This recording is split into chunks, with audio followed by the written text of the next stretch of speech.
hearing no as a rejection, I'm not afraid to hear that anymore. How did people react to you when you were reaching out to them? I don't think anybody is really prepared to leave everything behind overnight.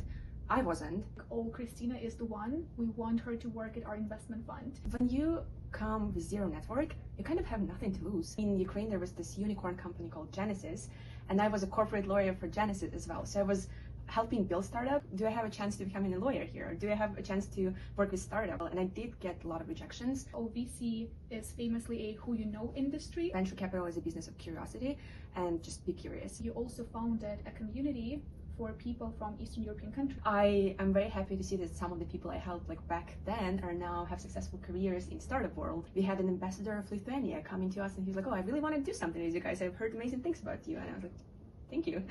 My guest today is Khrystyna Penyk. She moved from Ukraine to Canada in 2022, leaving her prestigious law career at Baker McKinsey for the world of startups here in Toronto. And she is now an investor at Luge Capital, backing fintech and AI founders. Khrystyna was also named to the Women in Fintech Power List in 2024, and she is a founder of a community for Eastern Europeans in tech, which had hundreds of participants throughout several years. So Khrystyna, welcome. Thank you so much for having me. I'm very excited. And I'm happy that you joined me because your story is so interesting. You were so young when you moved here and you got one of the most interesting jobs here in Toronto. So let's start with how it all started in 2022 when you had your amazing career in law. Then during the full-scale Russian invasion, you made a decision to immigrate here in Canada. So what was the biggest challenge for you when you moved here to switch careers? And what was the most surprising thing for you here as well? I love the question. I could go on and on the whole day, but I'll try to be mindful. So in general, I don't think anybody is really prepared to leave everything behind overnight. I wasn't. Back in Ukraine, I had a stable career, lots of friends, family, and pretty solid plan on how my future is gonna look like for the next few years. And then the full-scale invasion happened, and then my life changed overnight. And in April of 22, coming here to Canada, the hardest part wasn't really finding a place to live or navigating the city. Honestly, the hardest part was rebuilding my identity. And that comes more in a professional sense. Back home, I knew who I was professionally. In Canada, I felt like I had to start from zero and prove myself all over again. What surprised me though was how generous people in Canada were with their time. I reached out to hundreds of people for coffee chats, conversations, asking them for advice, tips, tricks, and people were extremely willing to help. I think for me, even at that time, that changed my trajectory and my perception of Canada so much. And now looking back, I understand that those conversations were the thing that shaped my career in Canada, even though I didn't know that in the beginning. That's amazing. And not that many people share openly about how they started when they just arrived. And you were saying that you sent a lot of basically cold messages, Yep. right? How did you do that? How did you feel doing that? Because you had everything in place back home, and then you came here in Toronto and you had to basically find the right people, tell them who you are. So tell us a little bit about how you approached it. Yeah, it was really, really fun to be honest, because when you come with zero network, you kind of have nothing to lose. I know that the worst case scenario was me coming back home and I had a great life already. I mean, obviously because of the war, there would be lots of challenges, but I knew that I'm gonna try. If I get something that I really, really like, I'm gonna stay in Canada, and that was kind of my approach. On your second part of the question is how did I reach out to people cold? I think it was more fun. It was more of a game team for me. I just treated networking like a second job, to be honest. I reached out to founders, investors, operators, community builders. Those were the days of Collision, when Collision was a big thing. So I would go out to every startup event I was able to find and just started building genuine relationships. I think the key to success is being genuine and really trying to get to know people, and it all starts there and it gets better. That is amazing, and it shows how resilient you are. And apparently to everybody who is watching us, it worked really amazingly well. So that was amazing on your side, and thank you for sharing it. And You mentioned that what surprised you is how you said generous people are with their time. How did people react to you when you were reaching out to them? Were they supportive? Were they curious? Did they enjoy that you were like asking them for something? Like, what did you ask for? Did you ask for advice? Were you direct about like, hey, I have this amazing law career. I'm very sharp. I want to break into VC. Like, how did you phrase your questions? Yeah, that's a very complicated answer, to be honest, because I tried everything. I didn't know what exactly I was gonna do. I was a corporate lawyer in Ukraine, and then I was focusing on startups. And sorry, I'll interrupt you here. Yeah. When you say you were a corporate lawyer, Yeah. for whoever is watching us, because Khrystyna worked at Baker McKenzie. This is like one of like top law firms back in Ukraine, and like you worked in a very competitive space. So like you were already like top 1% lawyers back in Ukraine for sure. I hope to think so. And after Baker McKenzie, I actually joined the startup back in Ukraine. So in Ukraine, there was this unicorn company called Genesis, and I was a corporate lawyer for Genesis as well. So I was helping build startups and helping invest in startups. So I kind of already had exposure to both sides, both legal and startup world.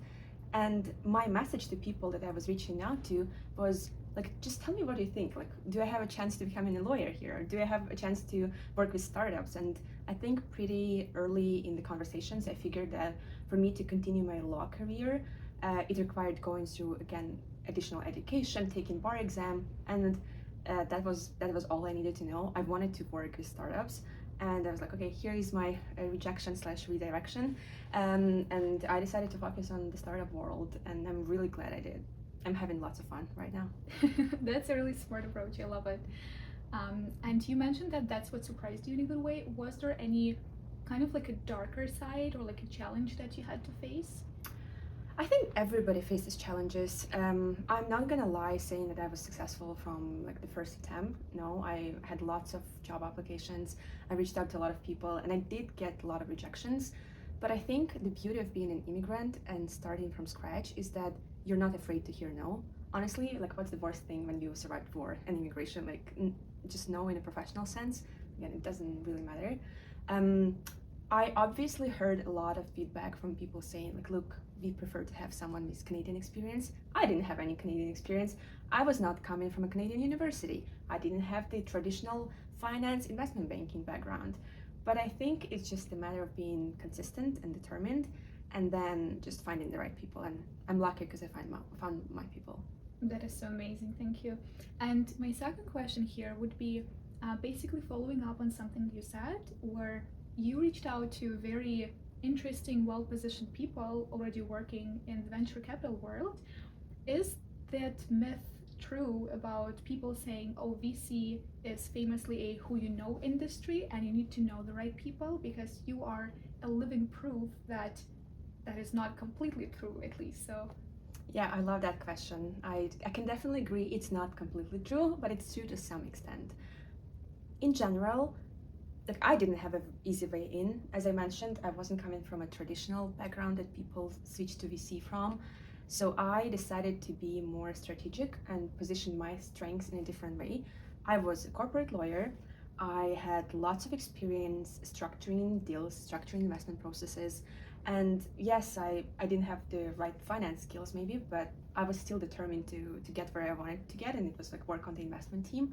For me, it was, as I mentioned, mostly networking and trying to reach out to a lot of people. At some point, I realized that those conversations are really productive, and the secret sauce for me of success was like just being curious, just asking the right questions from the people that were much smarter than me. I think that helps a lot. I was genuinely curious. I remember back in 2022, like, I was obsessed with neobanks, even though I can't say that right now, but I was really obsessed with neobanks, and I was like going to every like investor saying, look, I think we need to invest in Canada. We need to invest in more neobanks. And they were like, oh, really? Explain why. And I think that curiosity and just being genuine helped me a lot. So my conclusion would be, yes, networks matters a lot in the venture capital world, but your curiosity matters more. that's amazing. And continuing the topic of what you think made you so well positioned to break into the VC, if you were to give just 3 pieces of advice to whoever is watching us, whoever is interested in the world of venture capital, maybe somebody who is also an immigrant and ambitious, just like yourself, what would you tell them? Something, very practical, maybe something that people don't talk about openly. Yeah, I'll try to be structured. I think the first piece of advice is don't be afraid to start. If you're looking for a position in venture capital, like don't wait until you collect perfect resume, MBA degree, and investment banking experience. You don't need that. As I mentioned, venture capital is a business of curiosity, and just be curious. The second one, again, nothing new that to what I said, just build your network, reach out to a lot of people, ask questions, and just be genuine and build genuine relationships. And the last part is develop your interests. It's extremely important to know what you like in venture capital, because venture capital is what? Making bets on startups. Just be obsessed with solving problems, like understand what problems you really want to solve, what drives you, what really interests you, and then try to build your own investment thesis. Like just by doing that, you're going to stand out a lot from all the other applicants. I think build an investment thesis, researching companies, if possible, try angel investing. That's kind of the next level, but this will position you very well to succeed in getting a venture capital job. So I think those three in combination are very powerful to get where you want to get. This is all very good advice. Thank you for that. I'm pretty sure people who are watching us will appreciate it as well, because it's very concrete and it's based on your own experience. Again, as a person who came from a very different part of the world, did not have any connections, like you said, no like investment banking experience, no fancy titles specifically in Canada. So it's very, very great that you shared like how you personally did it. And one question I personally am very curious about, what do you think positioned you in such a great way compared to all the competition in VC that made people you talk to say like, oh, Khrystyna is the one, we want her to work at our investment fund? It can be anything like your character features, your mindset, your mentality, maybe some skills that you had, like have you done that self-reflection? Have people like told you something like, oh, like we love you for like this and that, like? Yeah, it's a really hard one to answer, because I think it's more of a question to the people I've worked with right now, people that hired me. But I can obviously speculate. I think what stands out, like in my case personally, is that I was an immigrant. And as I mentioned, being an immigrant, you're not afraid to hear no. So you're very determined to get where you want to get. And then if something doesn't go your way, you're just, okay, I'm fine. I'm going to do something else. So I think that was that combination of like determination and really like moving forward full speed. And the second one, I think just general curiosity. I have a legal background, so I love researching. Like I love researching the topic. I remember in my test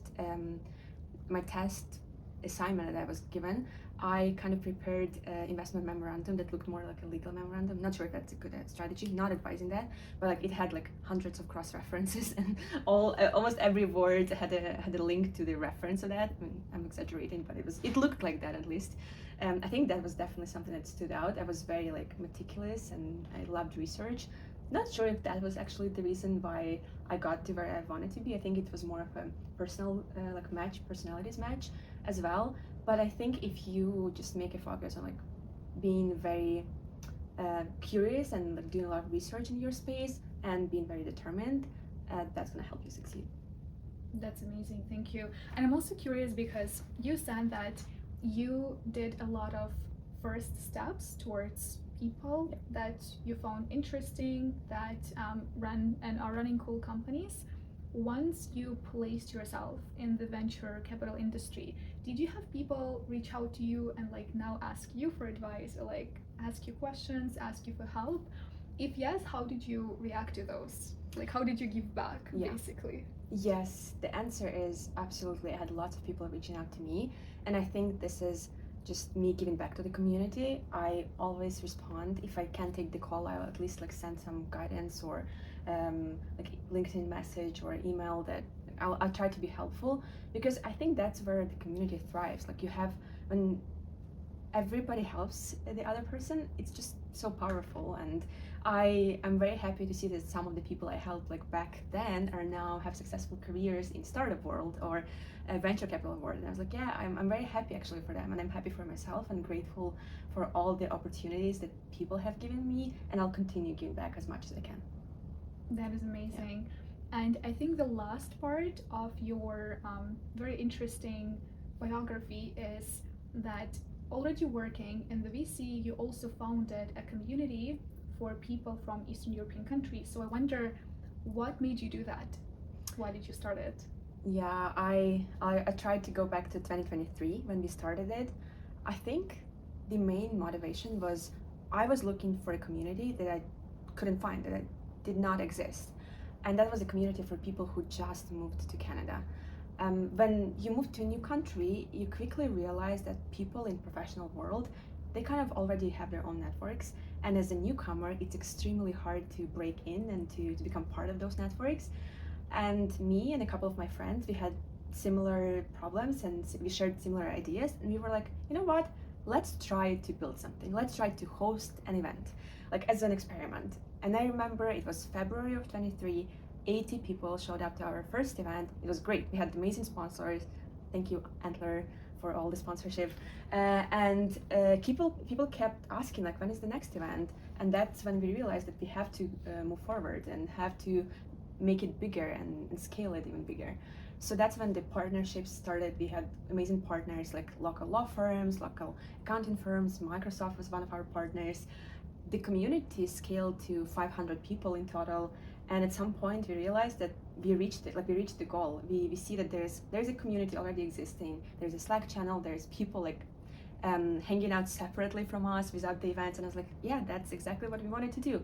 We wanted to create a space when people could come, ask questions, find opportunities, find jobs, find co-founders, and just become friends. Like me and you, we became friends because of that community, because the community is very powerful, and I'm very happy we did that, and I'm really glad to see that the bonds that we created survive to this day.